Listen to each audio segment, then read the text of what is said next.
Black Sam Bellamy. In just over a year, he became the richest pirate who ever lived, plundering more gold, more ships, and more fortune than Blackbeard, than Captain Kidd, than any outlaw of the Caribbean before or after him. They called him the Prince of Pirates. His crew called him a legend. His enemies called him a nightmare they could never catch. He commanded a fleet that terrorized the Atlantic, and he did it all before turning 30. Not even the King's Navy could slow him down. But fortune has a price. And on one catastrophic night, the sea took back everything it had given him, his fleet, his fortune, and his life, in a single, brutal storm. What happened that night would end an empire built in months and turn a legend into a warning. This is the true story of the fastest rise and the most violent fall in pirate history. The Prince of the Atlantic. To understand Samuel Bellamy, forget everything popular culture has taught you about pirates. Forget the bloodthirsty monsters. Bellamy was a different breed of outlaw entirely. He was a man of striking charisma, sharp intelligence, and a surprisingly noble spirit. Born in Devonshire, England, around 1689, Bellamy entered a world obsessed with rigid hierarchies. If you were born poor, you died poor. Bellamy rejected this fate. He looked to the ocean, learned the unforgiving trade of a sailor, and eventually found his way to the American colonies. Unlike contemporaries who wore powdered wigs to project authority, Bellamy rejected old-world fashions. He kept his long black hair natural, tying it back with a plain velvet bow. This distinctive look earned him his famous moniker, Black Sam. His crew did not follow him out of fear. They followed him because he treated them with unprecedented respect. Bellamy was an eloquent speaker who made his outcast men feel like partners in a righteous crusade. They proudly called themselves Robin Hood's men. The public, captivated by his courtly manners, labeled him the Prince of Pirates. No account of his early life is complete without the legend of Maria Hallett. According to Cape Cod folklore, Maria was a beautiful woman from a respectable Massachusetts family who fell deeply in love with the penniless sailor. Her wealthy parents strictly forbade the romance. This rejection forced Bellamy to make a desperate promise. He vowed to sail to the Caribbean, amass a massive fortune, and return to Cape Cod to claim her hand. This central motivation lies at the very heart of the Bellamy legend. Would you risk the gallows just to prove your worth to a society that rejected you? Let me know what you would do in the comments below. The edge of desperation. In the early 1700s, the Atlantic Ocean was a meat grinder for the impoverished. The War of the Spanish Succession ended in 1730, leaving thousands of experienced Navy sailors unemployed and starving on the streets of port cities. For those lucky enough to find work on merchant ships, life was a slow death sentence. Sailors lived in cramped, damp quarters that bred disease. Their rations consisted of rotten biscuits and putrid salted meat. Corrupt captains frequently withheld their meager wages and ruled with sadistic authority, routinely using the cat-o'-nine-tails to punish sailors for minor offenses. For an independent young man like Samuel Bellamy, this legally sanctioned slavery was unacceptable. Searching for opportunity, Bellamy traveled to Cape Cod around 1705. He did not immediately turn to piracy. Instead, he became a treasure hunter. In the summer of 1705, a Spanish treasure fleet loaded with silver and gold was destroyed by a hurricane off the Florida coast. 11 galleons shattered against the reefs, spilling immense wealth into the shallow waters. Bellamy and a wealthy Cape Cod jeweler named Palsgrave Williams saw this disaster as their golden ticket. They bought a small vessel, hired a crew, and sailed south. However, they found the wreckage heavily guarded by Spanish soldiers and rival privateers. For months, Bellamy and Williams risked their lives diving into shark-infested waters, recovering only a tiny fraction of the lost wealth. Their dream of a legal fortune dissolved. With resources gone and their crew nearing mutiny, Bellamy and Williams faced a crossroads. They could return to the brutal merchant marine and die poor, or they could use their maritime skills to take by force what the world refused to give them. They chose the high seas, setting in motion a violent chain of events that changed history forever. The ascent to power, the transition from a failing treasure hunter to a feared pirate, was remarkably swift. In early 1760, Bellamy and Williams sailed toward the Caribbean, the heart of maritime lawlessness. There, they crossed paths with Benjamin Hornigold, a legendary pirate captain operating out of Nassau. Hornigold was a master of his craft. Sailing alongside him was an intimidating young pirate named Edward Thash, soon to be known as Blackbeard. Bellamy joined Hornigold's crew as a simple deckhand. His natural charisma and exceptional maritime skills quickly propelled him through the ranks, earning the deep respect of the hardened outlaws. Under Hornigold, Bellamy learned the complex game of pirate warfare. He learned to trap targets using shifting winds and to force surrenders through psychological intimidation without firing a single cannonball. However, a deep ideological rift soon formed. Hornigold, a former English privateer, flatly refused to attack ships flying the British flag, viewing himself as a loyal servant of the Crown. To his crew, this rule was absurd. Many were English sailors who had been abused and discarded by the very government Hornigold protected. They were tired of watching massive payouts sail safely past them. In the summer of 1706, rather than launching a bloody mutiny, the furious crew called for a formal democratic vote. The majority voted to depose Hornigold. In an act of remarkable civility, they allowed him and his loyal supporters to leave peacefully in a small sloop with their share of the treasure. Needing a new leader, the crew overwhelmingly elected 27-year-old Samuel Bellamy. He was no longer a penniless sailor. He was now a powerful pirate captain, commanding a fierce crew that trusted him implicitly, the Floating Republic.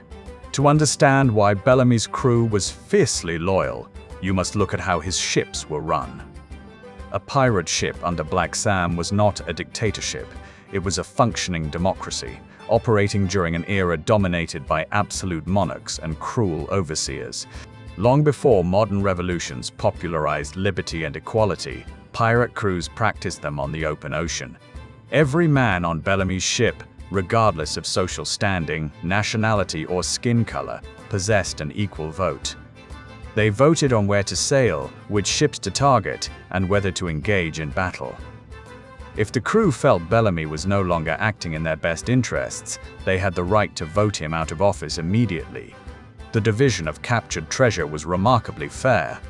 On legal merchant vessels, the captain and officers took the vast majority of profits, leaving common sailors with pennies. On Bellamy's ships, the captain received only 2 shares of the plunder, while the lowest-ranking crew member received 1 full share. Most revolutionary was their system of disability compensation. In the civilized world, if a sailor lost a limb, he was cast aside to starve on the streets. On a pirate ship, injured men were awarded a massive, guaranteed payout from the common treasury. This radical equality extended to race. During the peak of the transatlantic slave trade, black sailors fought, voted, and received equal shares alongside white comrades. Up to a third of Bellamy's crew was of African descent, finding a level of true freedom completely impossible on dry land. Bellamy's philosophy regarding class warfare is captured in his legendary speech to Captain Beer, a captured merchant commander. Bellamy proclaimed that the wealthy establishment robbed the poor under the cover of the law, while pirates plundered the rich under the protection of their own courage. This was the voice of a social revolutionary who viewed piracy as a righteous war against a corrupt global establishment, the war on trade. Equipped with a loyal crew and a democratic system, Bellamy initiated a campaign of piracy breathtaking in its speed and efficiency. From the warm waters of the Caribbean to the freezing North American coast, his fleet became an unstoppable force. The ocean itself seemed to bend to his will. Colonial governors from Virginia to Massachusetts wrote panicked, desperate letters back to the English Parliament, begging for immediate naval intervention. Merchant shipping lanes were paralyzed by the mere rumor that Black Sam was hunting in the area. Over 13 months, Bellamy captured approximately 53 ships. It was an unprecedented streak of naval victories, accomplished through tactical genius and psychological warfare rather than brute force. He transformed the Atlantic into his own personal hunting ground. Bellamy's most effective weapon was pure intimidation. He deeply understood the harsh economics of the sea. He knew that a dead crew could not help sail a captured ship into shallower waters, and a cargo hold damaged by heavy iron cannon fire was worth far less on the colonial black market. Why destroy what you could simply take through fear? When lookouts spotted a prime target on the horizon, Bellamy deployed his faster vessels to perfectly surround the prey, expertly cutting off any angle of escape. They would ride the wind, closing the distance in terrifying silence. Only at the last possible second did they hoist the black flags, signaling that immediate surrender meant mercy, while any resistance meant absolute death. The psychological weight of that flag was crushing. Most merchant captains, hopelessly outgunned and knowing Bellamy's legendary reputation for treating captives well, surrendered without firing a single shot. They would slowly lower their national colors in defeat, watching helplessly as grappling hooks grabbed their wooden rails. Once secured, Bellamy's men systematically and professionally searched the holds. There was no chaotic looting. It was a terrifyingly organized operation. They took absolutely anything of value. Sweating pirates hauled up heavy leather bags of Spanish pieces of 8, bright gold doubloons, and solid silver bullion. They carefully extracted fine French silks and heavy English woolens that commanded massive premium prices in underground markets. They hauled up heavy sacks of raw sugar, sticky barrels of molasses, and massive wooden casks of spiced Caribbean rum. They even stripped the ships of essential maritime survival gear, stealing dry gunpowder, heavy iron cannons, specialized shipwright tools, and vital medicines. Every single raid was a highly coordinated, grueling logistical undertaking. The two ships would grind together on the rolling ocean, while men balanced on narrow wooden planks, transferring tons of stolen cargo by hand. The captured cargo was then carefully catalogued by the pirate quartermaster, weighed on brass scales, and divided strictly according to their democratic articles of agreement. Bellamy's fleet multiplied as captured sailors eagerly volunteered to join his ranks, transforming him into the undisputed chief executive of a highly profitable maritime syndicate. His absolute greatest prize, however, the Leviathan. In early 1717, a magnificent vessel sailed gracefully through the windward passage between Cuba and Hispaniola. This was the Whydah Gally, the undisputed pinnacle of early 18th century naval architecture. She was a masterpiece of human engineering, a towering giant of the sea that cast a massive shadow over the waves. Built in the royal shipyards of London in 1705, the Whydah was a state-of-the-art galley ship. She was long, narrow, and incredibly fast, masterfully designed to combine the immense pulling power of 3 square-rigged masts with long wooden oars for windless days. Weighing a staggering 300 tons, she was built for one specific, brutal purpose. She was built for the transatlantic slave trade. On her maiden voyage under the command of Captain Lawrence Prince, the Whydah sailed from the coast of West Africa to the Caribbean. Her dark, suffocating holds were packed tight with hundreds of enslaved Africans who suffered the unimaginable, heartbreaking horrors of the Middle Passage before being sold like livestock in the slave markets of Jamaica. Now, the Whydah was heading back to London. Her deep wooden holds were no longer filled with human suffering, but with the blood-soaked profits of that misery. She carried heavy iron-reinforced chests bursting with Spanish gold and silver coins, massive raw ivory tusks taken from elephants, high-grade sugar, and incredibly valuable medicinal bark. She was quite literally a floating fortress of treasure. Captain Prince felt completely invincible, certain that no ordinary pirate would ever dare attack a heavily armed ship of this massive scale. He was wrong. Scanning the bright horizon from the deck of his own ship, Samuel Bellamy spotted the towering white canvas sails of the Whydah. he instantly recognized her immense value as a true warship, a vessel fully capable of outrunning the mighty British Royal Navy. The pirate crew fell into a hushed silence as they realized what their captain intended to do. Bellamy ordered his fleet to give chase. The hunt was on, marking the beginning of a relentless pursuit. For 3 agonizing, exhausting days, the pirates pursued the massive ship through the rolling ocean. The Whydah's speed was legendary, cutting through the water like a knife. But Bellamy's crew was utterly relentless, sweating at the riggings day and night, utilizing every single gust of wind and ocean current to slowly close the gap. The tension on both ships reached a boiling point as the distance shrank foot by foot.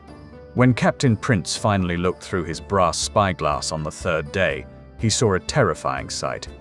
Bellamy's fleet had positioned themselves perfectly, trapping the giant ship. Black flags snapped violently in the wind, and the pirate decks were crowded with hundreds of heavily armed men holding lit matches and cutlasses, completely ready to board. The trap had closed. Knowing a battle would result in the absolute slaughter of his crew and the destruction of his beautiful ship, Captain Prince ordered his men to lower their sails. The magnificent Whydah surrendered in the middle of the ocean without a single drop of blood being spilled. The silence that followed the surrender was deafening, broken only by the cheers of the victorious pirates. In a stunning display of absolute generosity, Bellamy flatly refused to harm the surrendered crew. Instead, in an act that completely mocked the authority of the British Empire, he gave Captain Prince his own previous flagship and enough provisions to survive, allowing the defeated men to sail safely back to port. Bellamy proudly climbed aboard the pristine decks and claimed the Whydah as his new flagship. His crew went to work, violently converting the former slave ship into a terrifying pirate dreadnought. They smashed down walls and mounted 28 heavy iron cannons on her upper decks. He now possessed the fastest, most heavily armed ship on the Western Atlantic, carrying a treasure of unimaginable proportions deep within her holds. He stood at the absolute peak of the world, completely unaware that his glorious reign would last only 2 short months. The weight of gold. With the Whydah Gally as his flagship, Samuel Bellamy became the wealthiest maritime outlaw in history. The volume of treasure secured inside the Whydah was staggering. When modern financial historians analyze the cargo manifests, factoring in the gold, silver, ivory, and commodities captured from dozens of other ships, they calculated its value at an unbelievable level. In modern currency equivalents, Bellamy's captured fortune is estimated between $120 million and $140 million. To his crew of over 140 men, this wealth represented their ultimate freedom, purchased with defiance. It guaranteed they would never again submit to the cruel whip of a royal captain. They were finally rich enough to buy land and live out their days as respectable gentlemen. For Bellamy, the treasure fulfilled his desperate promise to Maria Hallett. He had left Cape Cod as a penniless sailor. He was now preparing to return as a prince of the ocean, bringing a fortune large enough to silence her wealthy parents and claim the woman he loved. The grand plan was set. The fleet would leave the warm Caribbean and sail north toward New England. They would make landfall on Cape Cod, distribute the millions in treasure, dissolve their partnership, and fade into history. The mood on board the Whydah was electric. The pirates drank rum, sang shanties of freedom, and celebrated their victory. They had conquered the Atlantic Ocean. But as they sailed toward the icy waters of Massachusetts, the sea was quietly preparing its devastating response: the wrath of the Atlantic. On April 26, 1717, the Whydah Gally was sailing off the eastern coast of Cape Cod. The air was heavy with the bone-chilling cold of an early New England spring. By late afternoon, the sky turned a terrifying shade of purple and black. The wind shifted, blowing aggressively out of the northeast with freezing fury. A thick blanket of ocean fog completely blinded the lookouts. They had sailed directly into a massive nor'easter, a violent, unpredictable winter storm.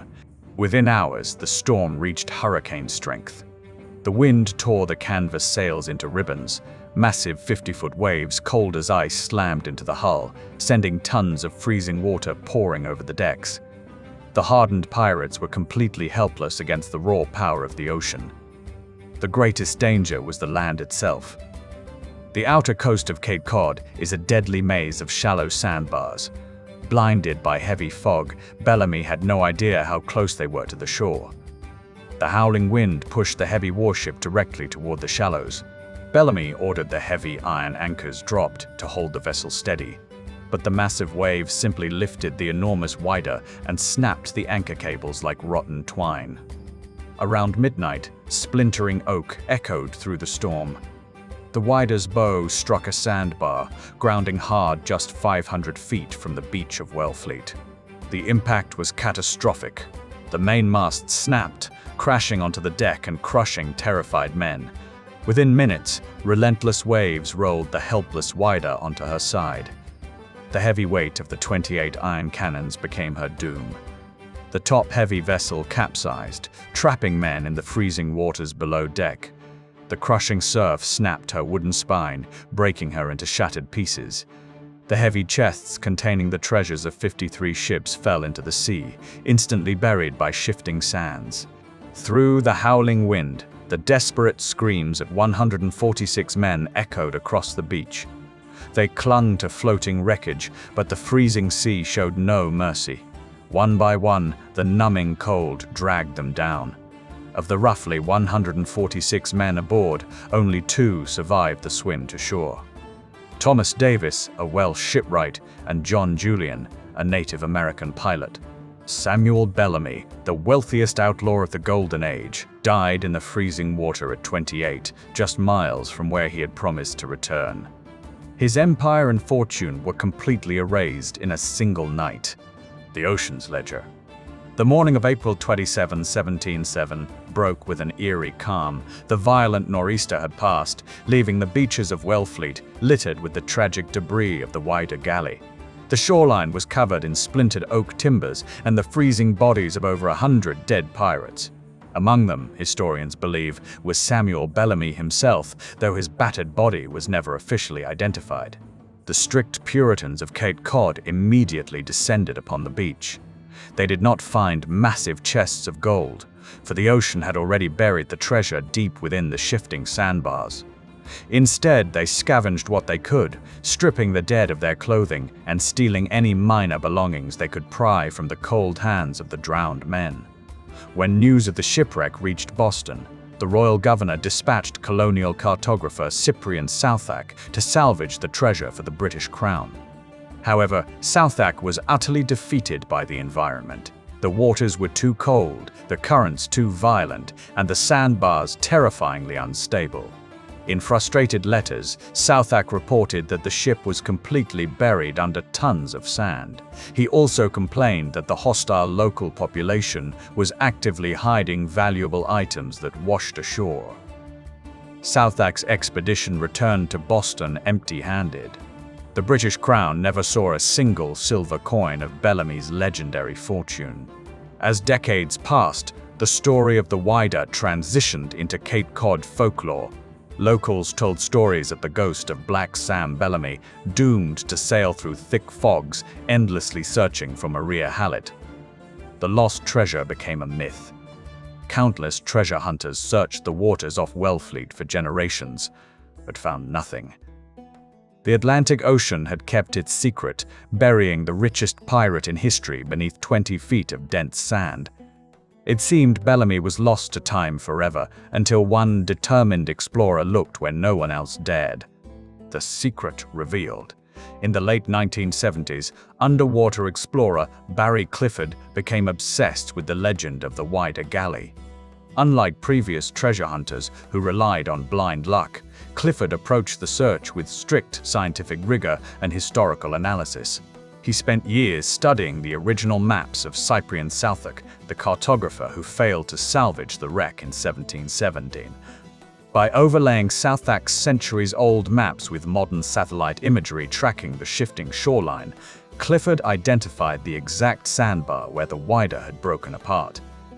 In 1982, Clifford's team began the grueling process of scanning the murky waters off Wellfleet. Using advanced magnetometers to detect metal beneath the ocean floor and powerful prop wash deflectors to blow away sand, they began their obsessive search. For 2 frustrating years, they found absolutely nothing of value. The expedition was running out of money, and the local community openly mocked Clifford's search as a fool's errand. But on an overcast afternoon in 1984, the metal detectors began to scream. Diving into the freezing water, Clifford's team cleared away the sand and discovered a massive mass of iron, stone, and bronze. It was a concretion, a solid block of historical artifacts fused together by 3 centuries of saltwater reactions. Embedded within that block was a heavy bronze bell. When divers brought the bell to the surface and cleaned away the marine growth, they found a clear inscription carved into the old bronze: the Whydah Gally 1716. The mystery was solved. Clifford had found the lost flagship of Black Sam Bellamy. The discovery of the Whydah remains the world's only fully authenticated, scientifically excavated pirate shipwreck from the golden age of piracy. Clifford's team eventually recovered over 200,000 artifacts. They found the legendary treasure exactly where the ocean had buried it, recovering thousands of silver pieces of 8 and gold coins, definitively proving the legends of Bellamy's immense wealth. They also recovered weapons, including heavy cannons still loaded with grapeshot, and the personal belongings of the crew, like clay pipes and a child-sized leather shoe.